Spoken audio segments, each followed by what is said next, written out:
আমাদের আগের যে ক্রীড়া উপদেষ্টা ছিলেন সে আসলে উনি একেবারে মানে এমন মিথ্যা কথা বলছে আমার বিশেষ করে আমি তো নিজেও টিচার মানুষ, টিচাররা তো একটু মিথ্যা কথা একটু কম বলে, কারণ উনি খারার উপরে এরকম মিথ্যা কথা বলবে এটা আসলে আমি ভাবতেও পারতেছি না। আমার আমার আমি কীভাবে ছেলেদের সামনে আসলে মুখ দেখাবো যে ছেলেরা উনি এইভাবে ইউটার্ন নিবে।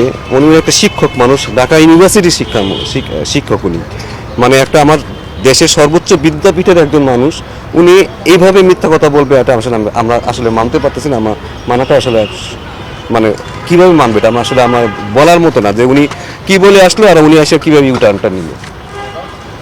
যে কতটা কঠিন এটা যে প্লেয়ারদের একটা বিশ্বকাপ বলতে পারে অনেকে পরিচয় বলছেন একটা বিশ্বকাপ না খেলে কি যায় আসে, কিন্তু প্লেয়ারদের তো একটা ইম্প্যাক্ট পড়ে। মানে একটা দেখুন, একটা ছেলে যখন বিশ্বকাপ খেলবে সে তার তার ড্রিম, তার এই যে 27 বছরের ড্রিম সে এখানে নিয়ে আসছে, ড্রিমটা আপনি 1 সেকেন্ডে আপনি নষ্ট করে দেবেন। ঠিক আছে, দেশের সিদ্ধান্ত যদি দেশের কারণে হয়ে থাকে সেটা তারা স্যাক্রিফাইস করবে। বাট যদি বলেন ক্ষতির কথা বলেন, শুধু পার্সোনাল ক্ষতির কথা আমি বলবো না, পার্সোনাল ক্ষতি একটা ছেলে মানুষের ড্রিম আমি স্বপ্নটা শেষ করে দিচ্ছে। আমি তো জানি আমার 2টা প্লেয়ার কোমাতে চলে গেছিলো, 5 দিন ধরে কোথায় বলে হারাই গেছিলো, তারে যে আমরা ওই যে টুর্নামেন্টে মাঠে ফিরে আনতে পারছি ওইটাই বেশি। আমার মনে হয় এটাই সবচেয়ে বড় সাকসেস কোচিংয়ে আমার জীবনে, দেশে মাঠে আসছে এসে আবার রান করছে।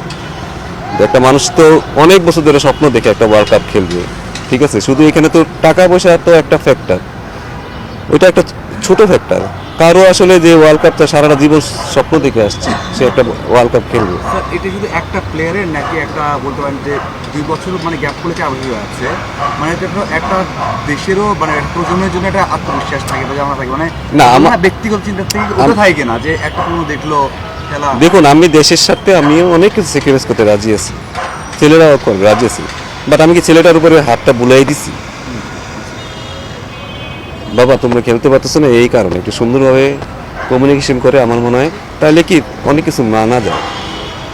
কারণ দিন শেষে তো শুধু আর্থিক বলেন, স্টারাজ বলেন, অনেক কিছু এখানে ম্যাটার করে, ঠিক আছে।